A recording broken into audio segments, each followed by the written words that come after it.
एक दलित प्रेमी को इसलिए मार दिया गया कि वो दलित और लड़की अपर कास्ट थी। अभी 2-4 दिन पहले की घटना है जो काफी ट्रेंड कर रही है। तो मुझे समझ में नहीं आता कि क्या दिक्कत है।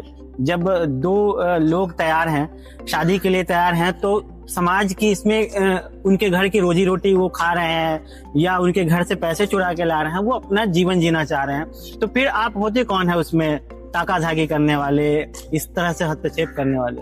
बिल्कुल, आपने जिस केस का जिक्र किया वो तो अपने आप में बहुत बड़ा केस है ही, और ऐसे हजारों केसेस हैं।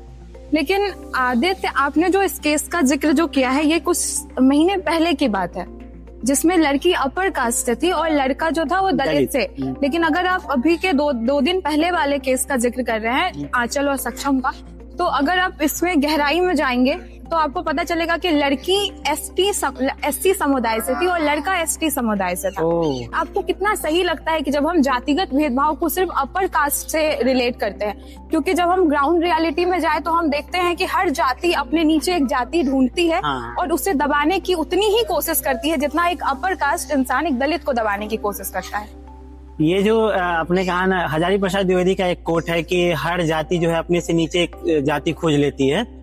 सारा खेल जो मुझे लगता है ना कि ये वर्चस्व का खेल है सारा। अभी जिस तरीके से सवर्ण ब्राह्मण में जो कथित ब्राह्मण है, जो भी जातियां हैं जिनको सवर्ण कहा जाता है कथित रूप से, जैसे ही उनका वर्चस्व खत्म होगा, उसके बाद फिर एक कोई नई जातियां आएंगी जो वो अपना वर्चस्व स्थापित करेंगे, फिर उसके बाद कोई आएगा, फिर वो मतलब ये जो है ना, ये चलते रहेगा। ये परंपरा बन गई है, वर्चस्व की जो परंपरा है। आपने एक बात कही थी अभी, हम लोग 2 मिनट पहले की बात को दोहराएंगे। आपने कहा आप समाज से बहुत नाखुश हैं।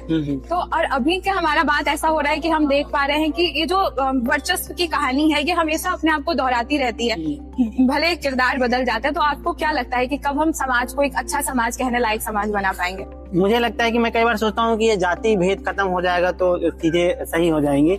अम्बेडकर भी ऐसा ही सोचते हैं। लेकिन अभी जैसे कि ये थोड़ा